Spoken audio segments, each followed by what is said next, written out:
What is going on, everyone? It's Mike from the RedCrow podcast. This is our first podcast. It's by no means great. Our speaking ability is not exactly where it should be.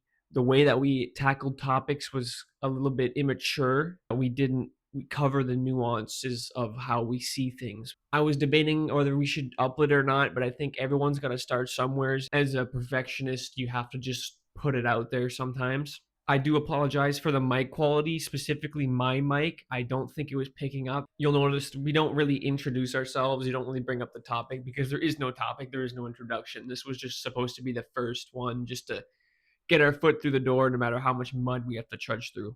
We cover a lot of deep topics on this episode, but we just completely don't even scratch the surface of how we see things. So please don't judge what we've said on this as our final opinions, because we do want to address these topics again in more specific, nuanced manner. Really, what you're going to be watching is just two great friends just talking and discussing. And the issue is we need to branch out a little bit and make it so that it's two friends talking, making a podcast instead of just two friends talking.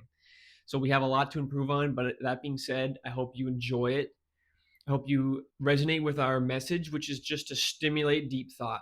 If you do enjoy it, obviously like, subscribe, and most importantly, which would really help, would be to comment, especially criticisms. So thanks very much. I hope you enjoy it. All right, bro. It's going. All right. It's going. Okay. Okay, So Okay, so you went to this book fair. I went to this book fair, and it was beautiful. Lots of old books, and lots of collections. It was on the third day. What I found interesting about going on the third day was all the stuff that people left behind, right? It's all the stuff that people don't want. And I found a lot of gems, a few gems. And I think that the first thing I thought of was, why were these left behind? You know what I mean? What is it that people wanted and thought they didn't need? And looking at the books, it was a lot of self-help. A lot of self-help books, a lot that was left behind, mostly to do with finances. But I mean, there was a lot. There was a lot of finance books, and a lot of philosophy was left behind. A lot of religious texts. I wish I was there on the first day. I wish I was there on the first day to see what was taken. Philosophy, self-help, and religion. Yeah, those were all left behind. I think it just goes to show the perspective that modern society has on those things, that it's all a grift, it's all a scam. Yeah, it's all piled into it's not even worth being picked up. There was a thing where you could pay $10. You could either pay $4 per book, approximately on average, depending on it's like hardcover, softcover, or $10 for a box, right? And so people were grabbing and going. A lot of people with kids too as well, so a lot of children's books. But the fact that you could fill up an entire box for $10, which is pretty cheap for books, you know what I mean? Because those are going to be in circulation forever until they get destroyed somehow.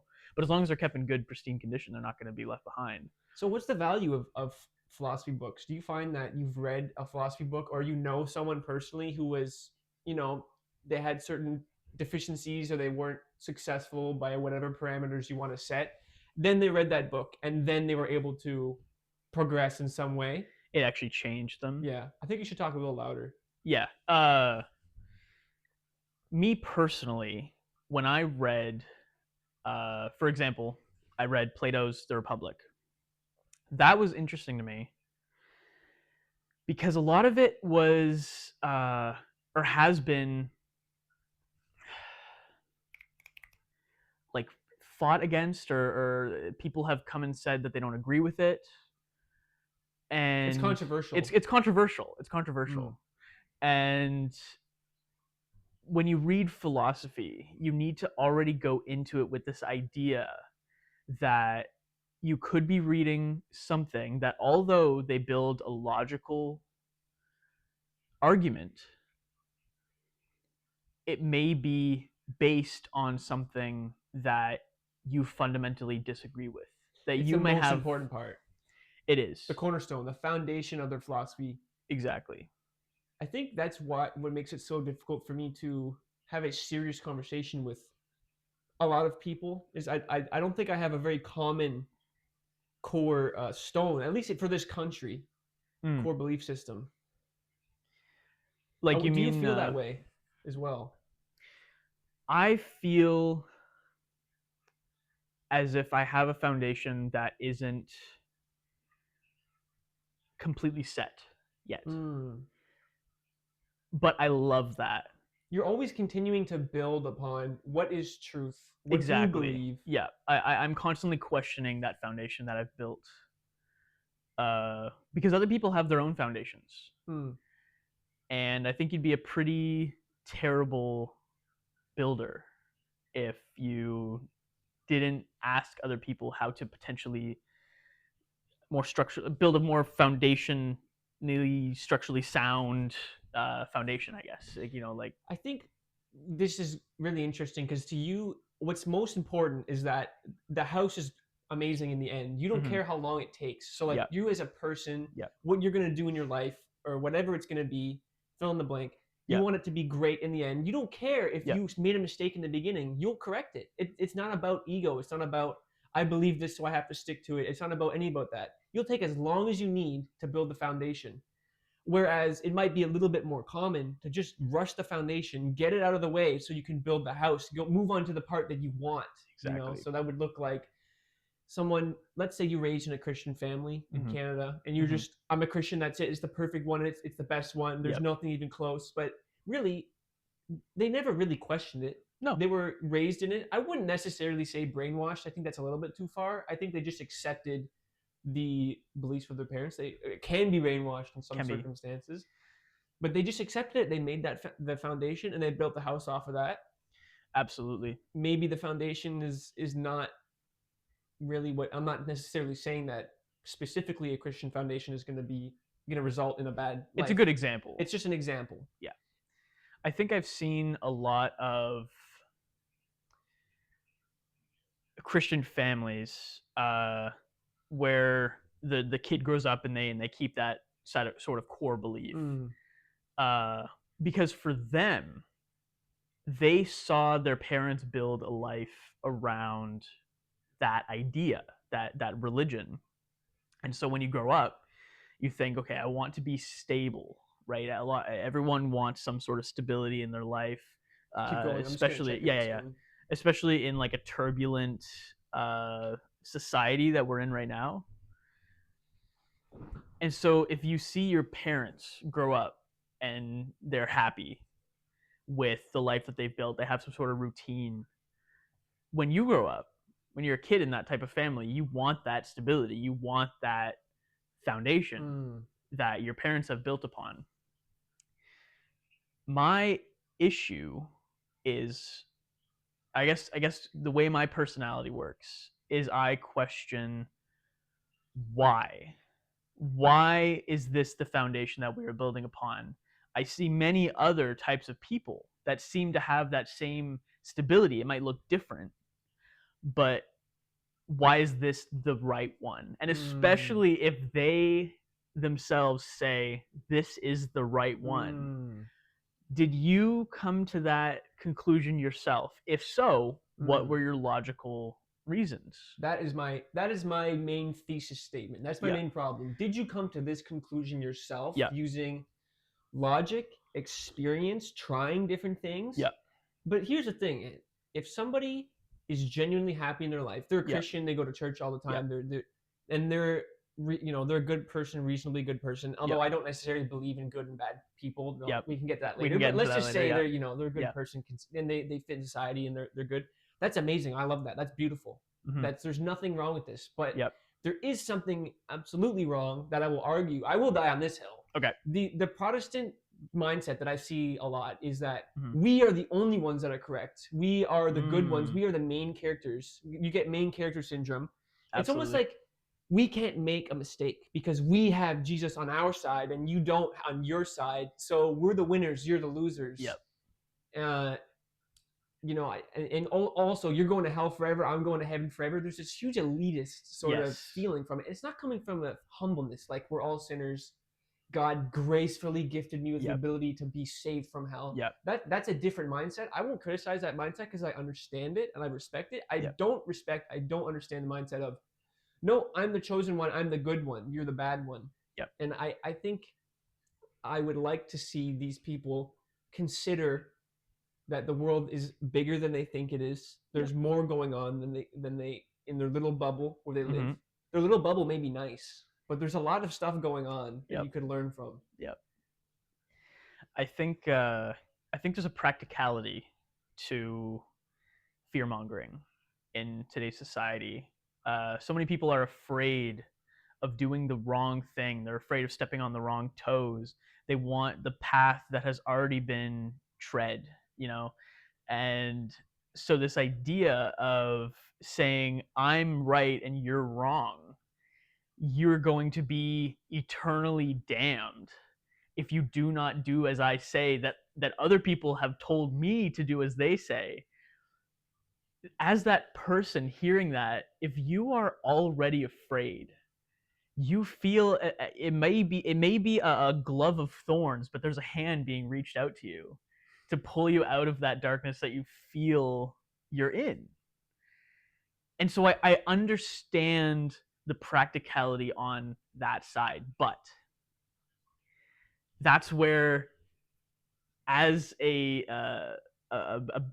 thinker in today's society, you need to question why that's even allowed to happen. Mm.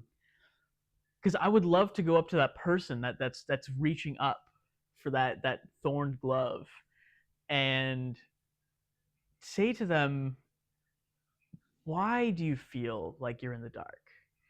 Because You're talking about basically the kind of person that is predated yes, by churches to like swoop them up. yeah, And I mean, it just sounds like we're completely like discouraging religion and Christianity. No, we're no, no, not. no, Not no, at no, all. no, We're no. discouraging this sort of very common things, and especially in our lives. This has Yeah, been a yeah, theme in our lives that we've yeah, seen yeah, personally yeah, of predatory churches. yeah. Cult-like, not quite. It's kind of hard to tell where the line is. Yeah, but They want. I would argue cult like. Okay. Yeah, cult like. Emphasis on the like. Yes. Because I wouldn't necessarily go out and say that they are a cult Mm. or anything like that. But there seems to be an idol within these churches, Yeah. aside from Jesus or God, Mm. uh, which is the idol Well, they'll of, disguise it as yeah, they'll God. disguise it as God, but really it's power. Mm. It's So a maybe we should fear of tell this. being Maybe we should alone. tell our stories, man. Yeah, okay, let's tell our stories. Yeah. All So right. You want me to go first? You go first. I'll go. I'll you want go. to go first? All right. So I grew up in a predominantly Christian, very Christian household. My grandmother is still very adamantly Christian. Uh, Not completely sure of the exact denomination, but she kind of goes from church to church wherever one's available, multiple times a week, stuff like that. She's also deaf, so I mean, the way that she sees the world is through other people teaching her, right? Because she can't. The way that schools back in the day, deaf schools back in the day, they didn't treat them necessarily as people. They were very less than. Mm. So the things that they would teach them were very rudimentary, very on simple terms. You know what I mean? And I'm not saying deaf people can't learn. That's actually the issue, is that deaf people can learn. It's just that these schools back in the day when my grandmother was growing up were very just terrible, very abusive. They only had a very small thing to learn from. Yes. Okay. Yeah.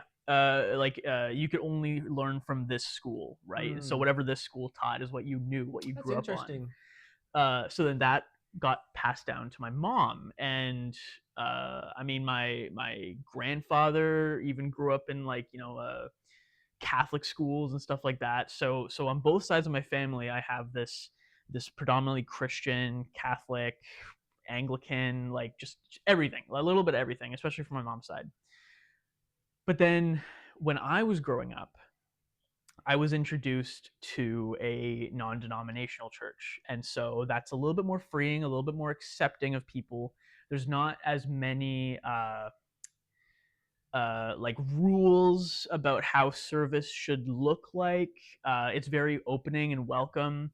Like for example, if you've never been to a like Catholic church, there's a lot of hymns, a lot of people repeating these lines that seem quite arbitrary, but then if you're a newcomer, you feel like an outsider immediately because you're like, what are they saying? What am I supposed to say? And I mean, depending on which one you go to, they're not very open sometimes, and so it's hard to get into it, right? So you feel like an outsider, even though you feel like you're supposed to not be, right? So Mm. there's that want to be a part of something. But anyway, so a non-denominational church, and with that came a lot of preaching of love and acceptance. They barely ever spoke of the devil. They barely ever spoke of hell. Mm.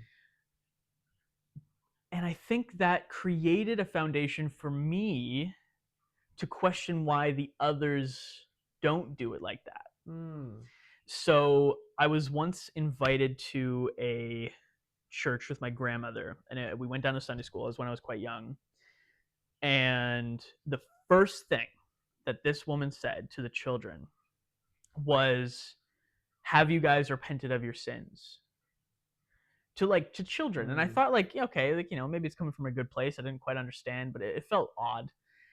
And then all the kids were like, yeah, yeah, yeah. And my sister and I, we were like, okay, yeah, we did, you know. And then these this little girl, she's maybe five or six. She was asked, what's gonna happen if you don't? And this little girl, 5 or 6, said that will burn in hell forever. And I was like, that's crazy coming out of a Yeah, little well, girl's mouth. yeah, Like man. that fear immediately. And maybe it's not so much fear at that point, right? Maybe it's just kind of reciting what she's heard, not quite understanding what that would mean, because as a little kid to understand what forever means is astronomical. You can't even imagine it. She's just repeating it. She's She's just not. repeating it. Yeah. Exactly. But hearing it even come from her mouth, I was like, "Whoa." Mm. So then, that happened, and then Sunday school happened, and everything relatively was normal after that. But that stuck with me, right? And so when we go to our non-denominational church the Sunday after, I'm thinking like, why don't we do this? I feel so much better here. First of all, so much more open and welcoming. But I was introduced to this idea of an apologist, and I was really into science at the time and math at the time, especially towards late middle school, early high school. And I was completely encouraged to follow this. Whereas my grandmother and even my mom to some extent uh, was worried about certain things that I might learn in science and in math that would completely disprove or Like go young Earth against, creationists. yeah, Yeah. like stuff like that. Creationism was a big one for them that they didn't want me to kind of step out of that. But I found ways in my mind that made sense as a writer, right? So if I'm writing a religious text or a philosophical text or a spiritual text, what is the best language to convey large ideas? And that's through metaphor and Mm. stories. Mm-hmm. Um, because although this may not, I may not be taking from an exact moment in history, I may be taking from human experience, right? So maybe a few stories together, I create a story that people connect to, that allows them to think outside of themselves for a moment about their own actions. And so I started questioning. I started thinking, you know, what is God? And at this moment, I never questioned whether or not he existed at all, or whether or not God existed. It existed. They existed. But I wondered, what is it? What is this idea of God that we have come up with? And where does this come from? And in the Bible, it talks about, like, Abraham and all that. But I thought on a larger scale, because Christianity isn't the only religion. What's the through line? That's what I wanted to know. Mm. And that moment of thinking through line, what connects all of us, Mm. because I also saw so much hatred Mm-hmm. between everyone, but then all my church talked about was love. I'm like, well, why do we only love the people that are in the same house? Why don't we love the people across the street? There was a temple across the street from my church, and I thought, I heard people, that didn't like that there was a temple across the street. Muslim temple? I believe it was Jewish, I Hmm. think, maybe. I forget what they're exactly called. I think it's a temple. Anyway, it does a different A mosque religion, or a mosque. something. Yeah, something like that. A different religion was across the street, Mm. and a lot of people didn't like that. And maybe it's come from xenophobia, racism, multitude of things. But at the end of the day, I thought this idea of love, because I felt it so strongly at the time. I was like, this should, they talk about sharing the word, sharing all this, and I'm like, why can't this love bring everyone together? Why do we alienate them? And so I decided to start studying other religions and trying to find the through line. And what I kept finding was love. Like love was everywhere. Like this acceptance, this peace was everyone's journey. The end goal was just named differently. Mm. And yeah, that kind of started me on this whole thing of spiritual awakening, and but also through a philosophical lens, so through some sort of logic, because I believe that logic is the language of the universe. That There's not love and logic. It's the same it's the thing. same thing, exactly. Like they are not separate. Mm. It's all if and then statements. It's So computer basically, science.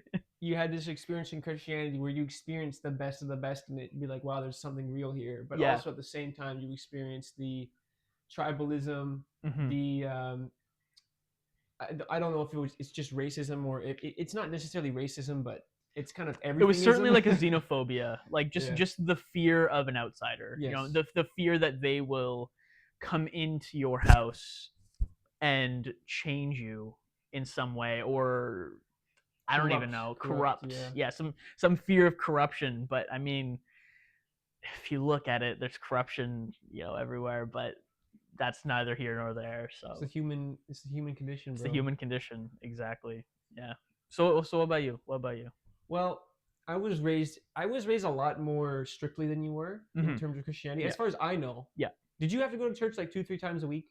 No. So I just went every Sunday. Okay, so Yeah. that's what we did that. Yeah. And it was like 2 hours each time or whatever, and Hmm.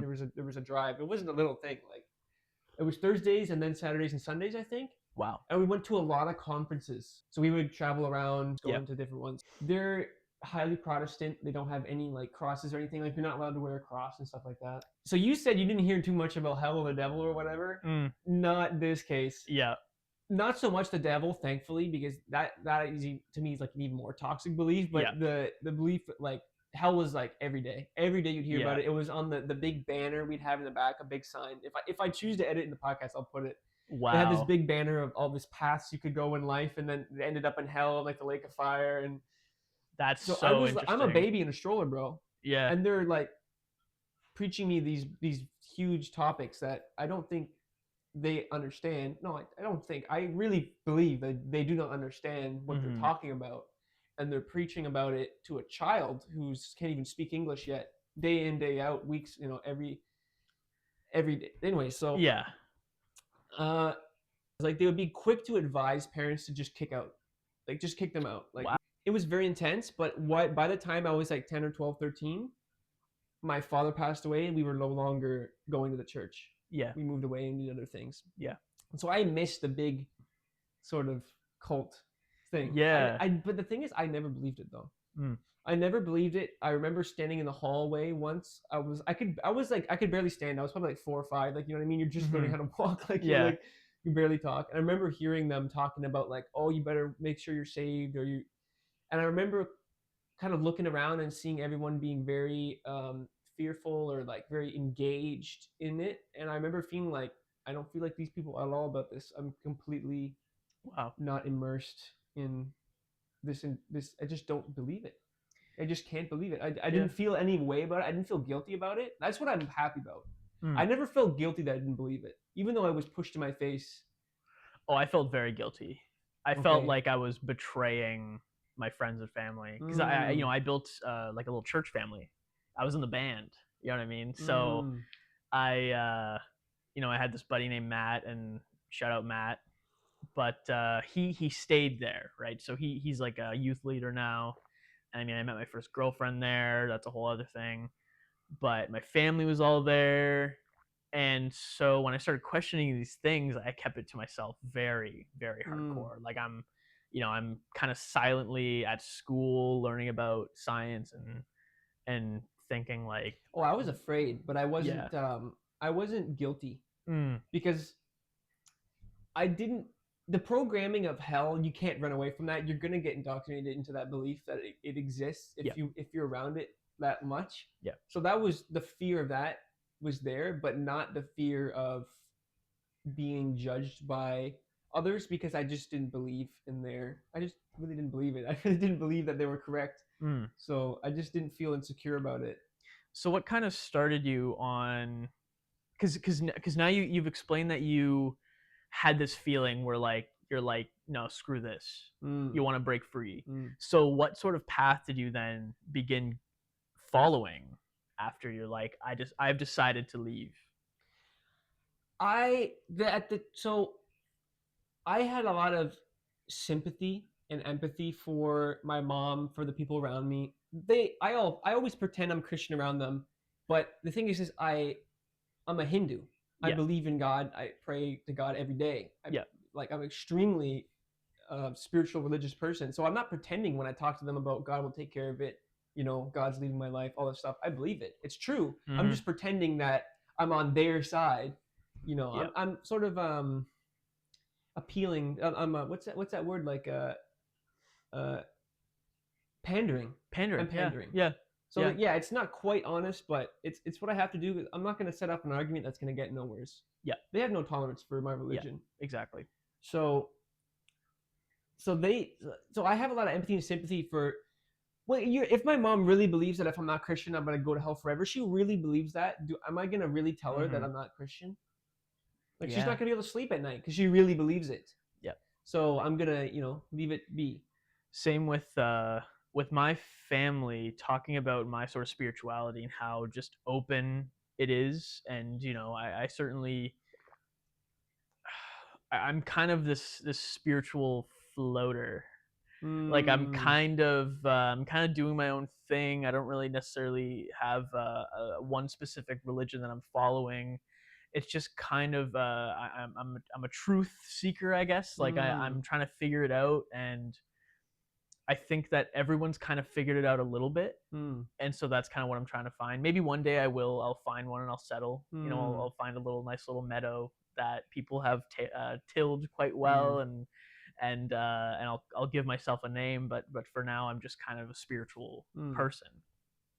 So when I'm with my family and they're talking about God and all that, and I'm like, yeah, like I'm like you, where I certainly believe in God, but maybe not with the same name, not on their terms. not on their terms. Yeah, and I believe that we all believe in the same God. At the end of the day, we give him Mm, different names, and mm, we take different things and different mm, lessons, and we run with it. mm, So I'm very open to those types of conversations. mm, I do not appreciate when people who have different beliefs than I do, for example, have a conversation with me and they're unwilling to learn, but maybe not even learn, but just listen. Hear mm, me out. I'm hearing you out. I want give me the respect that I'm mm-hmm. giving you, Yes. sort of thing. And so with my family, not that they don't or that they wouldn't respect what I'm doing, but they would uh, they would have it would be an argument. It would be Mm, convincing me of something, or mm, that I'm convincing them of something. When in reality, I'm really not convincing them at all. I think everyone has their own path. yeah. I think everyone's gonna figure it out No, I agree. eventually. I agree. And so when I'm having a conversation, I'm just kind of like, here's what I'm Yeah. doing. This like it's Oh like yeah. I'm giving them a to do Yeah. list of what I'm doing today. You don't have to go to the Yeah, grocery there store. was a time where I was a really cringy. I'm obviously cringe now, but everyone's Yeah, still yeah, yeah. cringe. Everyone's But cringe. when I was 14, I was more cringy, or 14, 12, or whatever the age. And I was watching a lot of like atheist videos and whatever and Mm-hmm. arguments. So I kind of picked up a little bit of that programming, Yep. which was good. It was a good prerequisite to becoming actual spiritual believer is to Yep. really become an atheist. And if you build your base up from there, then it's rock solid. Ground zero. It's from ground zero. Yep. Anyway, so I would get in arguments all the time with my siblings because they would want me to agree with them hard on something, and I would just softly disagree, or like softly try to take myself out of the situation, and then they Okay. get so triggered because they want to own you. They want you Yep. to conform. You Yep. need to believe Yep. this, or else I'm angry, or else I'm. Yep. Where's the peace in you? Where's the happiness in you? Where's the feeling of being saved? You really feel saved when you're always getting completely disrupted Yeah. emotionally at any little thing that happens. Yeah. Like you're dependent on me to be happy where you are. Like to me, the kingdom of heaven is in your mind, right? Yep. So what does that mean? That means that your mind is guarded in a kingdom. Yep. It means you're at peace, you're in happiness. You don't Yep. don't set up your treasures on earth where moths and rust like take it. Set up your treasures in the kingdom of heaven. Exactly. What does that mean? That means set it up in your mind and your soul and your heart. Don't set it up on me believing it or not. But Yep. it just goes to show how these things are just not put into practice. Yep. And I'm not bullying anyone because they're getting in my space and pushing this onto me. Yep. So all I want to be able to be who I am, believe what I believe, Yep. and be in harmony and peace with you. Yep. When we have to like interact. Yep. That's all I want. But I have to go a little bit. I have to become defensive to make that actually happen. Yeah. Because I don't live in the woods. Exactly. Yeah. So I think maybe it is time for me to become a little bit more putting my foot down, Mm-hmm. and because I really believe the things that I believe. I don't just say it for show or for fashion. It's really something that's it means more to me than most things in my life mean. Yeah. So I would prefer if people would respect that. Yeah. And kind of give you your office space. You know what I mean? Yeah. Give you the time and respect to allow you to discover that, even if they don't believe it themselves. I think I want to talk a little bit about like now, like, we've talked about how we grew up, kind of are questioning where we're kind of headed. You mentioned that you're Hindu now, and how do you practice that in day-to-day life, right? Because like we've talked about the big ideas, right? But like, what is it that you're doing to help yourself to learn? How are you learning in today's life? I count myself as so lucky because when I was in high school, when I was totally lost, grade 12, I just discovered a YouTuber called Yutadamu Biku, which is it's a certain name for a monk. He's a Buddhist monk, like an orange robe, classic Buddhist monk. And he basically taught me basic meditation online, and I heard of all the philosophy, reincarnation, karma, the different realms of existence, the different realms of mind. So you have human plane, as we all know. We have the animal plane.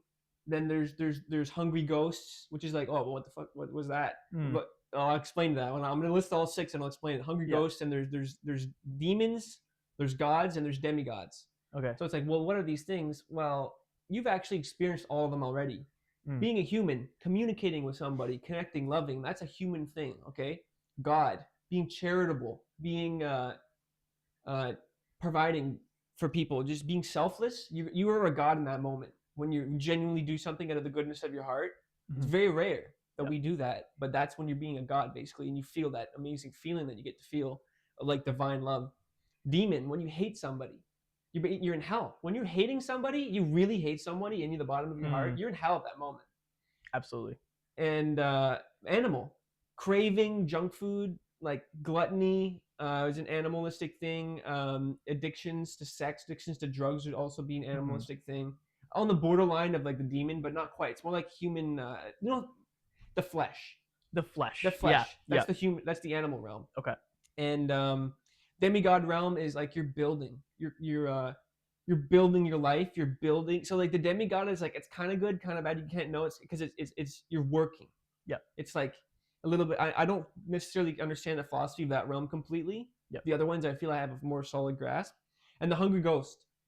Someone, people who are just they keep jumping from relationship to relationship. They're never happy. They keep wanting more, wanting more, wanting more, Yeah. wanting more money, wanting more fame, wanting more validation, wanting more skills, talents, wanting more anything.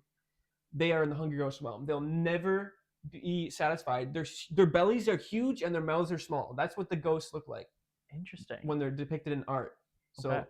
these 6 realms. This is the realm of samsara, All right. and that's the realm we're in. So Yeah. you experience them in your human life, but Buddhism, Hinduism goes a step further and says, no, actually, not only do you experience them in your life, you can experience them in actually, like, you can be born as an animal, as a demon in hell, as a god, You can Okay. actually be born as these Okay. things in a Wow. different realm, in a different life, a different time. But the philosophy also applies to your everyday life. Mm-hmm. So, anyways, I learned all these things about Buddhism, and I got into it. So I discovered meditation, just sitting still, either watching the breathing or just sitting absolutely as still as you can, eyes closed. It was so hard for me to do it in Yeah. high school. Restless mind. It was so hard. I couldn't even do like 10 minutes, bro. Yeah. Like absolutely, like unbelievable. Yeah.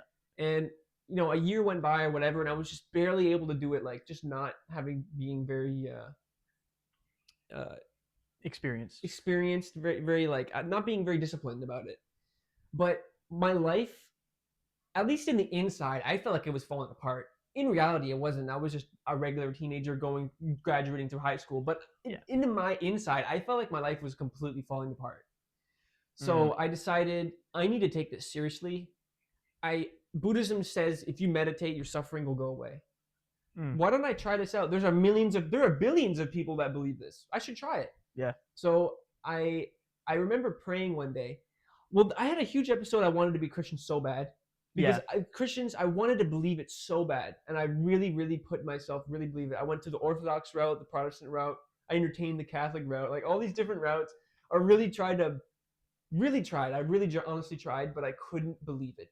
Yeah. I couldn't believe that Jesus was the only way. I couldn't believe that if you didn't know what that name was, Jesus Christ, and you died, that you would go to hell if you didn't know who he was. Yep. I don't believe the evangelist thing that if you hear about him and then you don't believe. I couldn't believe that. But then I discovered Orthodox Christianity, and I was very okay. There's more to it here, but we won't go down that route. But maybe we'll go down that route another day. But I was like, okay, I'll entertain that. But that didn't quite hit me in the right spot. Yeah. So I was like, okay, well, I was kind of getting in the habit of praying, and I was like, you know what? I'm gonna pray. I want a real monk. I want to meet a real monk in my life. I want to I want to meet an actual spiritual master, as they would call them in the East. I want to meet somebody, like, please, like it was genuine, like complete. I didn't want to meet someone so they would give me money. I didn't want to meet someone so they'd do anything for me. I just wanted to know. I want to meet a real one. If they exist, I want to meet one. Yep. And I'm not saying that the other YouTubers and other guys, they weren't real masters and they weren't really advanced. They very much are. I really believe they are, but they weren't hitting my flavor. They weren't hitting my what I needed to hear. Yeah. So I remember praying for that, and then I got recommended a few weeks later. This guy called Brad Warner. He barely had any subscribers at the time, almost nothing. But I watched the first video and immediately clicked. I was like, this is the guy I need to hear from right now. That's awesome. So he changed my meditation style. He's a Zen Buddhist. He's a real Zen Buddhist. He got taught in Japan, and he teaches Zazen meditation, which is just sitting in a specific posture, which is like just basically sitting on the floor cross-legged, just sitting with your eyes open, staring at the wall, and there's nothing. You don't even try to control your thinking. You don't try to do anything. All you do is just sit still. There's nothing about it. You don't even try to, even if your mind is freaking out and hating people and doing all this garbage, you just don't even pay attention to it. Just sit still. And he was like, the minimum 20 minutes a day.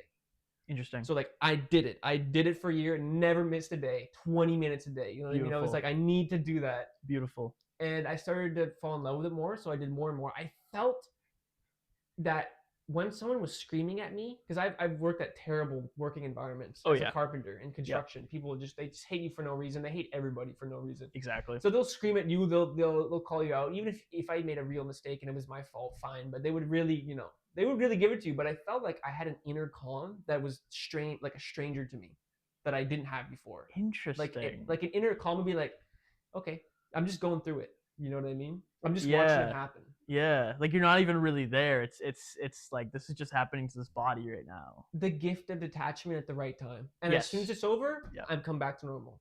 Which I would like to emphasize is different than like an anxious dissociation. Yes. So a lot of people that I've talked to about this sort of being able to separate yourself from the pain, there's a wrong and a right way that it happens. The wrong way, obviously, is that your body becomes so stressed out that it projects your consciousness somewhere Yep. else to escape Yep.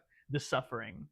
Whereas a detachment like you were talking about where it's just you kind of are witnessing something happening in front of you, whether it be pain Yeah. or just any sort of suffering, it's an actual acceptance Yes. of the suffering. It's completely different. One, Yep. you're running away from it, and one, you're completely accepting Yep. it as part of being on this plane of existence right And you can now. choose to go back and forth at will. Exactly. Yeah, it isn't something that you have a hard time getting back into. Yep. You don't need to go to like a safe space. It's something that you can just completely just, Yep. you know what I mean? But also it's internal. It's like it is really a peace. It's a self-inflicted peace. Yes, sir. That you feel, and it's quite beautiful. Mm. You know, and yeah, I think there's a lot of nowadays a lot of therapy speak when it comes to stuff, and that's to some people that's the most intellectual thing that they may have Come across. come across is like psychology, for Yeah. example. And not that psychology isn't a good place to learn from and to learn how the human body works, but it only goes so far as the physical. It only goes so far. And Couldn't agree so more. yeah, and so you get stuck, but people tend to try to explain they try to explain the field that they are in with the field that they are in, which causes a feedback loop. And so it causes closed-mindedness. And what you need to do is you need to just like just boop, a little stem out and kind of just feel around for something else. And with that, you discover a whole other world. You discover spiritualism, really, because that's in my opinion, I think it's the ultimate psychology. it's the ultimate psychology. It's the ultimate science, really, Yeah. is spiritualism. I'm a very scientific person, and yet through that, I have realized that all spirituality and all science, actually, let me try again. All science is just us giving a written language to the spiritual realm around us in a way that allows many people to understand the spiritual uh, at a glimpse, right? So maybe you don't quite understand it, but even something as simple as the trajectory of something being thrown or being shot, like rocket science, I don't know, something like that, like some anything. It is just us trying to explain what we see. How we feel about it is another thing, right? So people try to explain how we feel about something. So maybe that's psychology, right? So there's physics or psychology. Maybe it's maybe okay, well there's psychology, but suddenly we realize there's chemicals involved. All right, so maybe that's sort of like in our brain. So we start looking at biology, and really, if you go down to it, at the foundation of that is math, right? So that's kind of where I went down. That's what I went to school for 2 years, and then COVID happened. Don't worry about it. We'll talk about that later. But that's the route that I went down. And I mean, even now, like I'm a mathematician for university, so that's kind of a whole thing. But through studying math, I realized, there's something else. There's philosophy. That is the true science. That's trying to figure out why. And then, okay, well, why are we even having this discussion? Why are we even having these philosophical debates? Why does it even matter? And that's spirituality. It's like you're in a mansion. There's a bunch of different hallways. Yeah. And people get fascinated with the hallways, and they stay in one hallway. Oh, they think it's beautiful. No, that's good. It's But good, yeah. you need to realize there's other things Yeah. that will deepen your understanding of the world. Because what are we really talking about at the end of the day? We're talking about understanding the world, understanding our place in it, the meaning Yep. of life, what Yep. happens after you die, all these questions we All really these want to beautiful, know. yeah. One avenue is not going to get you what you need to know, what you want to No. know. You're going to have to explore many different parts of human culture, human sciences, and I think spirituality right now is frowned upon in the West, and it's the reason why we're suffering. It's the reason why the countries we think that are the best countries in the world might not necessarily be the best, in the Yes. best case state that they are in now. Yeah. So I wanted to get back to my journey a little bit. Yeah. Sorry. Yeah. So on top of feeling a little bit more inner peace in the moments that mattered, Yeah.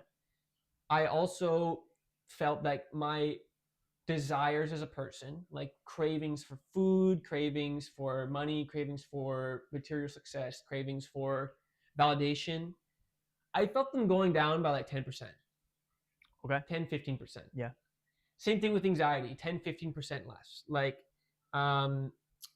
insecurities and stuff like that, 10-15% less. Fear, Yeah. everything down quite, like A significant amount. noticeable. Yeah. Like you can't, and that's what I love about Eastern spirituality, because they give you the blueprint. You go ahead and you do the experiments. You become your own scientist. You experiment with your life. You're the builder. If it doesn't work, okay. Yeah. It doesn't work. But it's gonna work. You're gonna do it. If you do it right, it's gonna work. It will never fail anybody. And it will never backfire if you do it right. Yeah. You meditate, you will experience these things, they will benefit you. I feel as though Western religion and Western spirituality, just in general, is incredibly human. It's incredibly dependent on human emotion and the way the mind works, the sociology. It's very dependent on History, on history, facts, tradition, tangible facts. yeah. Where sometimes things are just kind Making of up beyond tangible that. facts. Yeah, like through my experience, Eastern religions are detached from the human condition. Because we're trying to transcend it. You're trying to transcend it, and there's more out there.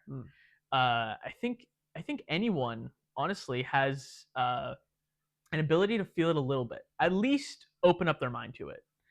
For some people, it's very difficult, and you kind of have to bring it down to their level. And so, in a sense, maybe for some people, it's impossible. But I think everyone is able to step foot onto the path. You know what I mean? And it's just guiding them. It's like this. You have like mustard seeds. You have like 1,000 seeds. You're gonna toss those seeds. Every single seed could turn into a massive tree. Yeah. Every single seed has the complete potential. There's no potential mixing. Yeah. Will every single seed sprout and turn into a massive tree? Fair. No, it's not. Yeah. There's not enough room. There's not enough fertilizer. Not enough whatever. So it's just kind of is what it is. But in Eastern spirituality, nobody's better than anyone, because you've lived 50 billion trillion lives. Okay, you've lived through many different. We have the Big Bang. Yep. There's been infinite Big Bangs, Yep. and you've been there for every single one of them. You're growing. Yep. You're living as bacteria, living as a rock, as a tree. You're living as very primitive animals, living as aliens. Aliens is in Hinduism. Yeah. In Buddhism. Yeah. You're living as all these different creatures until you get to the point that you get to live as a human. And the human experience is very unique. There are also aliens that are human-like, so they have the same qualities. But the human, like this type of body, has the ability to progress very much, very quickly, spiritually. Okay. Yeah. And so you come to this point, and you might think, "Oh, I'm so high and mighty. Look at me. My life is perfect. Everything's great. I'm so spiritual. I'm so this." But 50 lives ago, you were a mass murderer. 50 lives ago, you raped somebody. Yeah. You're 50 lives ago, you were the one that was raped, or you were the one that you were a war. Everything. Animals. Yep. Shrimp. Like yeah. You lived those lives. Bacteria. How if you really believe that, you really feel that, how can you ever judge somebody? How can you ever feel superior? You were probably them. Yeah. The one step further is another sort of, it's a little bit more new age, but it's also contained within certain branches of Hinduism that you literally are, that I am literally you, you're literally me in a different life. Yeah. All of Hinduism accepts that we are this all one. Yep. But most of Hinduism gives each one of us an individual jiva, a soul that we Okay. carry through each life. So Okay. yeah, we're all one. We're like we're rivers, a part of the ocean. Like we're all streams, a part of one thing, and we're all made of the same water.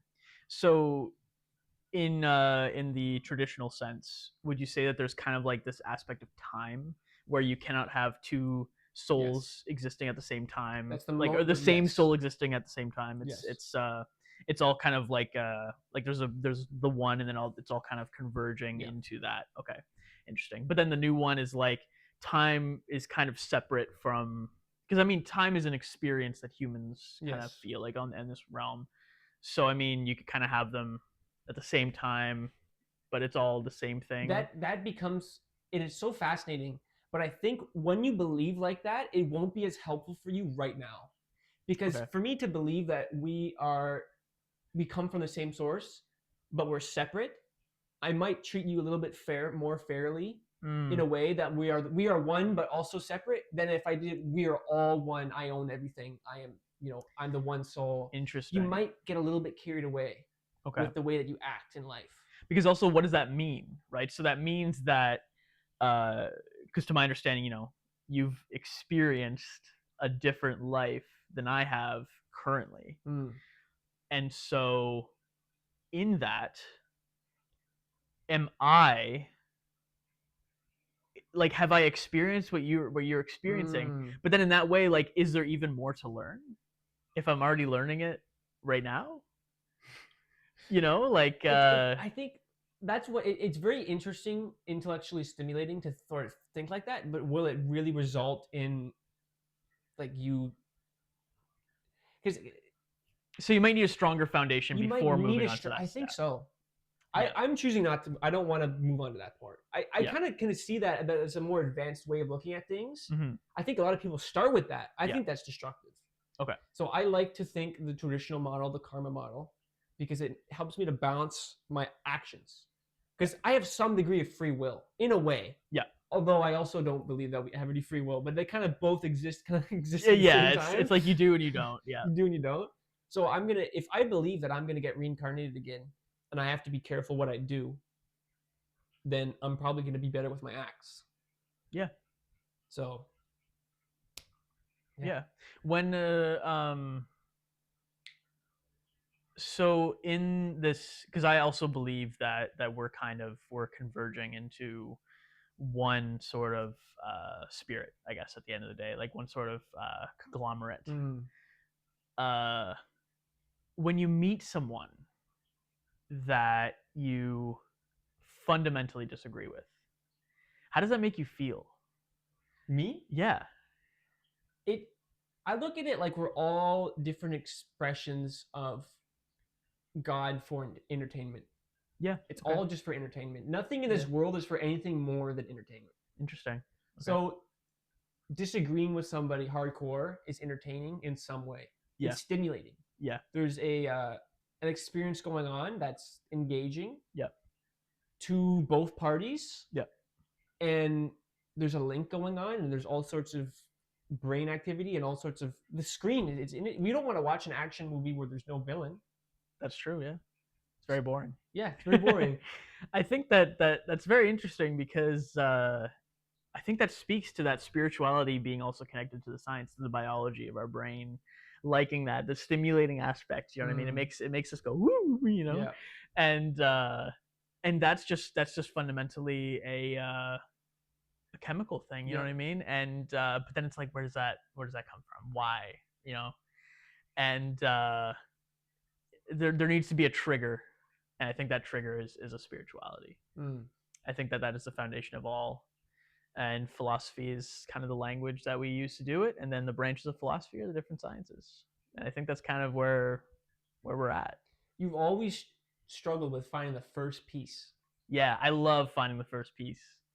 That's I think in your search for the first fundamental belief that you're going through all the other beliefs, and they're gonna all like balance on the final one that you choose. that's exactly It's how I gonna see work it. That's well. exactly how I see it. I see it all. It's like this teeter totter Mm, of you have, maybe you have like hatred and love or something mm, like that. You know what I mean? Or I don't know what's on the very end, but at the end of the day, they're all kind of piling into this tree, and I'm trying to find the root, but not even the root. I'm trying to find the seed that the tree came from. You Mm. know what I mean? And I think as a human being right now, I was given this opportunity to find it. You know what I mean? I'm not a dog. I'm not Mhm. an animal. I have this ability, and I think it would be very silly of me to disregard that. And Mm. to train my mind uh, to search for those things. And there are there are levels to it. You know what I mean? There are people with higher IQs than I do that are using their brain for different things. But I would hope that I'm building a foundation because I'm branching off from my family, right? So when I have my own family, or when I have some sort of like student type person, not that my kids are just going to be my students, but I would hope that they learn from me, or else they would be voiceless and wouldn't understand language in this world.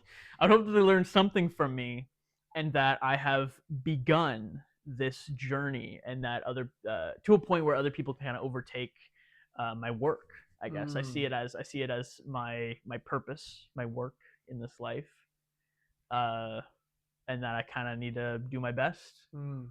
and maybe it'll be me taking over again. You know what I mean? Maybe I'll be reincarnated and then just continue on my work. Who knows? Mm. But I'm trying to get as far as I can before I gotta say bye. Yeah. So yeah, So you have a sense of purpose. I do have a sense of purpose. Good. Yeah, I think for a long time I didn't. Even when I was, really into the church. My purpose there kind of also felt like a teacher, but I didn't know what I wanted to teach. And so I went down this road of trying to teach math for a little bit, and then I kind of realized it is never going to be in the way that I want. If I'm going to do it, it has to be by my own terms. I won't be getting hired by a school district or something like that. That's not going to be the way that I do this, because I feel like that would be impeding what I actually want to say. Because there's a lot of things that you can't say if you're working for a company. You know what I mean? Like, your words are company's words. Mm. So what I feel like my purpose is in life is to learn as much as I can, uh, in a philosophically driven and a logical way, uh, so that I can build a strong enough foundation that other people can build upon. Mm. Uh, because there are a lot of people that I see have potential to be greater than they could ever. So define that. How can they be improved? In what way? How can they improve? Yeah. So I think that there are people that are kind of walking in the woods. You ever walk through the woods and you kind of see a trail, like you're kind of like weaving through the trees, and you're like, yeah, I can make it to the other side. But then maybe there's an actual trail that's safer or more well lit or something like that, and Mm. they don't know because they're so focused on this trail that somebody was like, all right, yeah, just go down there and you'll figure it out and you'll be on the other side in no time. Mm. And so yeah, is it still going? Still going. Nice. We're at an hour. Oh, it's actually pretty good. That's pretty good. So this person is going down this forest trail in the dark, and they're weaving through the trees, and they kind of have an idea where they're going, and maybe they want to take a pit stop over at the river, and they kind of hear it, so like, Mm. all right, I'll go down to the How river. does that look in real life? In real life, it might look like someone. So you're born, you learn the language, you're given a religion, right, at a young age, right, so you're kind of following your parents' beliefs. So it's values and ideas that are harming them in their life.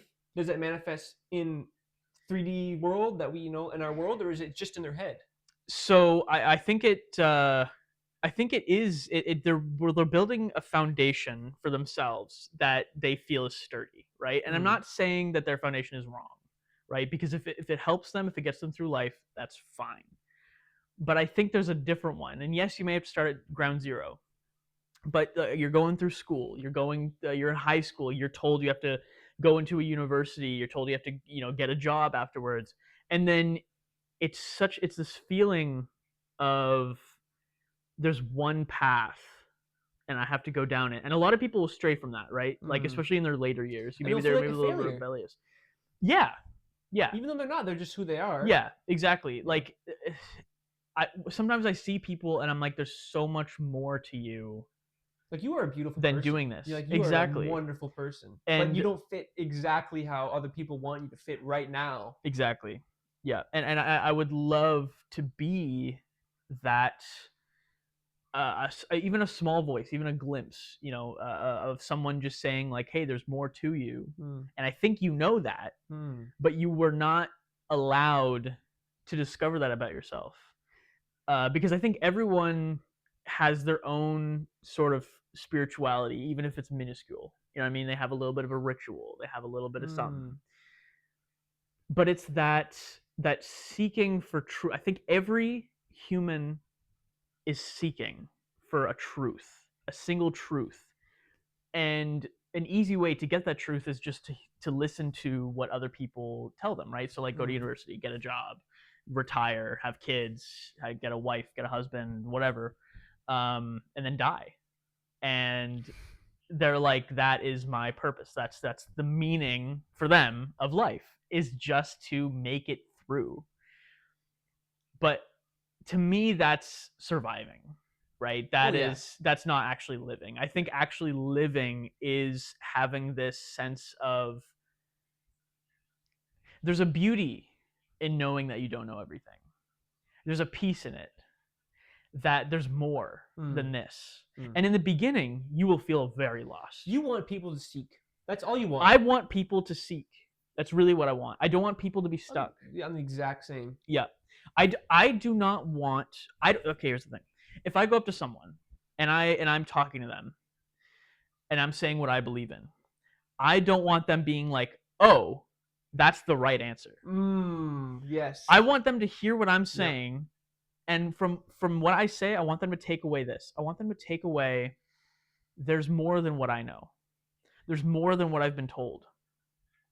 I want to find it. Mm. And maybe I will be their first step, right? So maybe they'll turn to me, they'll ask me questions. I've had quite a few people in my life do that. This one guy in particular, uh, he was so scared of hell, and it was when I was still like in the church and stuff like that.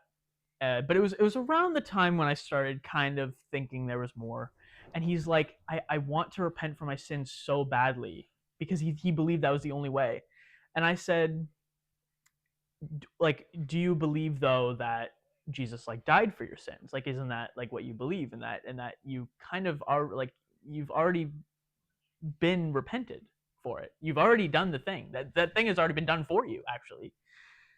And he was like, yeah, but like I keep being like, I keep being told I have to repent for my sins or else I'm gonna die in hell. And I'm like, do you feel guilt for what you've done? Do you feel like there is a chance for you to make up for it? He's like, well, I guess so. That's really all that matters, right? That's really like repenting for your sins. You don't God, if you really believe that it's God, you don't have to say it out loud. You don't have to say it in a specific way. It's God. Mm. God's going to hear you. You know what I mean? But God is also within yourself. You need to repent for your sins to yourself. Move on. You know what I mean? Nobody is telling you that you're doing something wrong, especially because some of the sins that he was saying was like lying. You know what I mean? And it's like literally everybody does that. Priests do that. You know what I mean? People It's who just, are in but it's the power do fundamental that. beliefs, Anthony. It's the Yeah, fundamental that's the thing, beliefs. and I'm like, you need to. There's more. There's more to this, and especially because it was such in my infancy. You know what I mean? So I Mm. didn't really know what I was talking about. I knew there was more. I didn't know the exact information to give him, but I feel like now if I were to go back and talk to him one more time after was like he was like sobbing. He was so scared. I think I would just sit.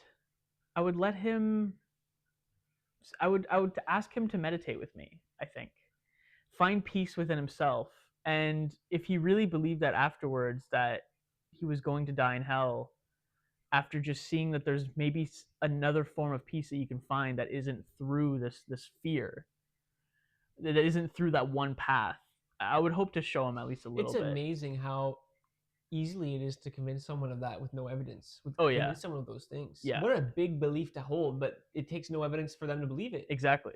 They just there's reasoning, there's a lot of buzzwords that Yeah. you can use, and you can make these children believe these things that will destroy their Yeah. them. And I mean, like, he had to have been 14, I think, and just completely broken. So I think that was maybe one of my first moments of just like, because I saw this man and I was like, he's so beautiful, like such a beautiful human being. There's so much more to this than the fear that has been instilled in him. And I would love for him to explore that, but I didn't want him following me. You know what I mean? I Yeah. wanted him to just, because that's the whole point. You don't That's want the whole anyone point. to follow anyone. You want them to follow themselves. like, maybe I'll be like, a mother bird and Yeah. just kind of have you under my wing for a little bit.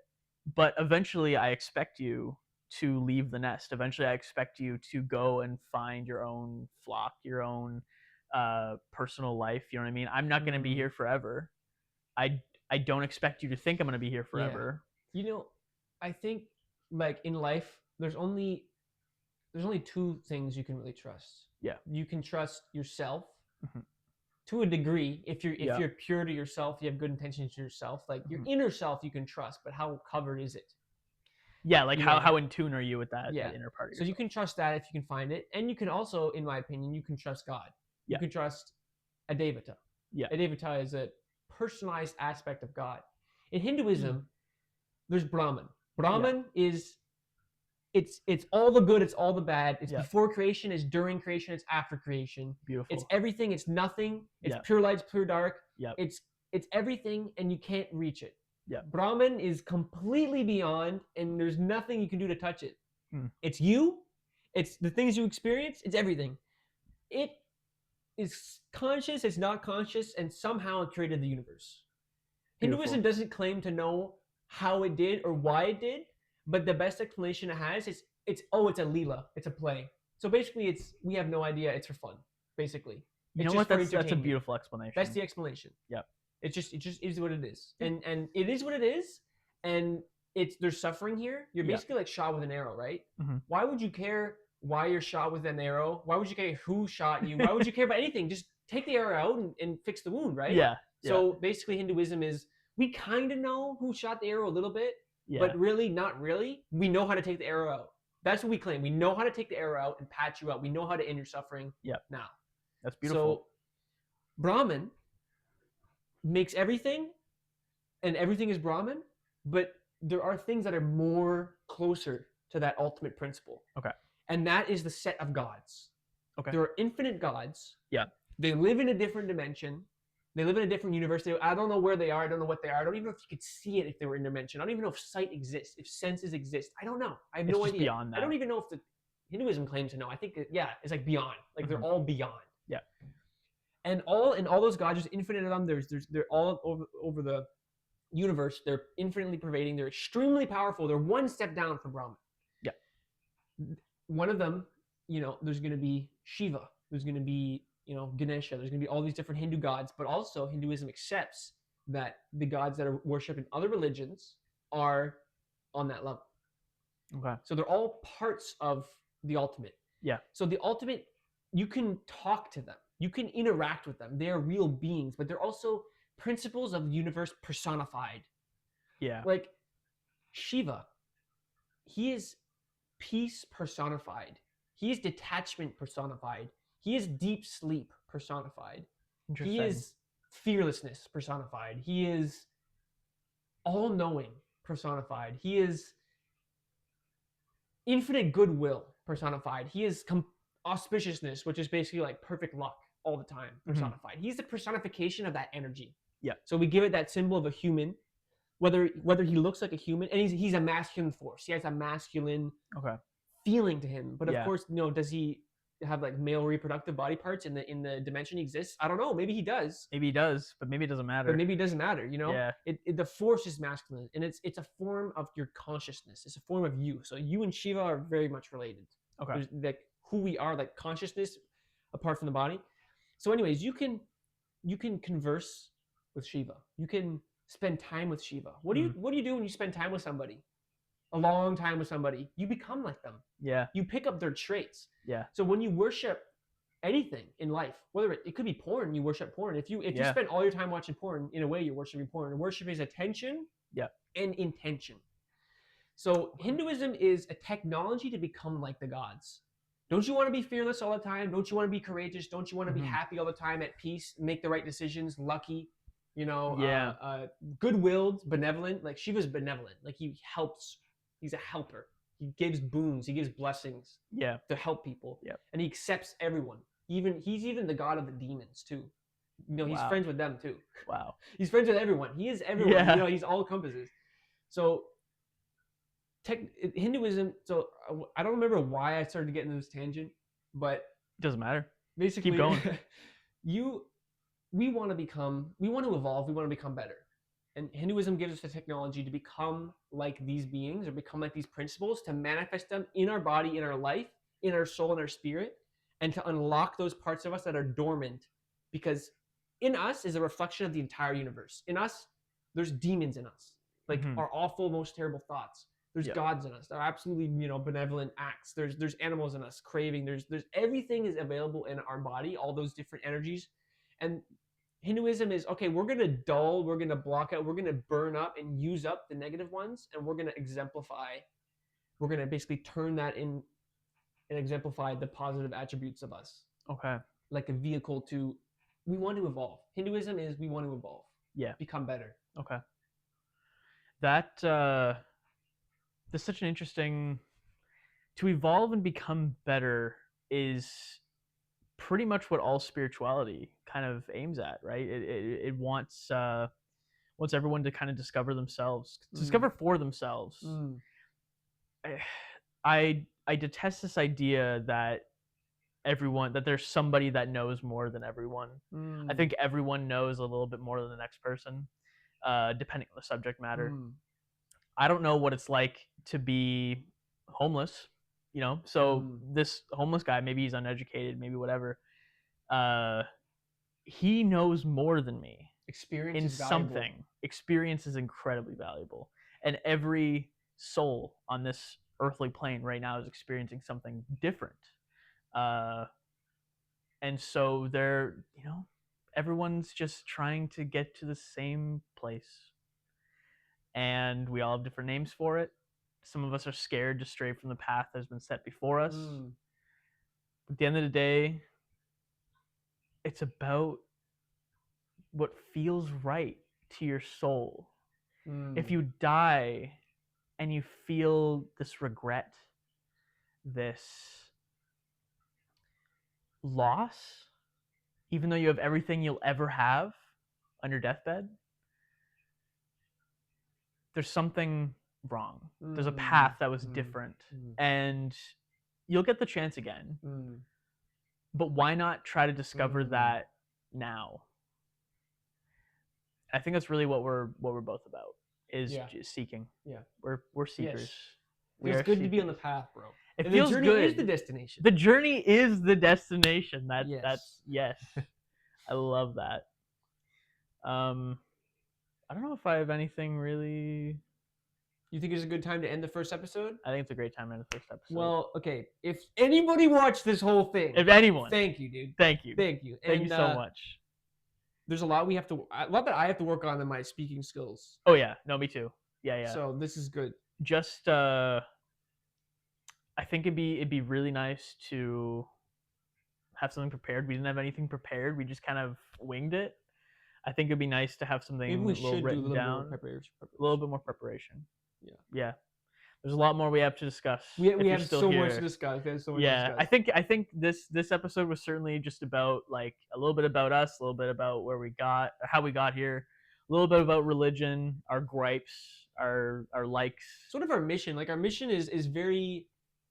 I don't think it's super, like, egotistical or prideful. It's more of like we just want to stimulate the intellectual mind in people to feel comfortable thinking about the deep things in life, Yeah. and to really think what they actually think, feel what they actually feel, and enjoy it. Enjoy that part. Don't get overwhelmed by Yeah. it, Yeah. and just hear people out and try some new things. I want people to be okay with being wrong.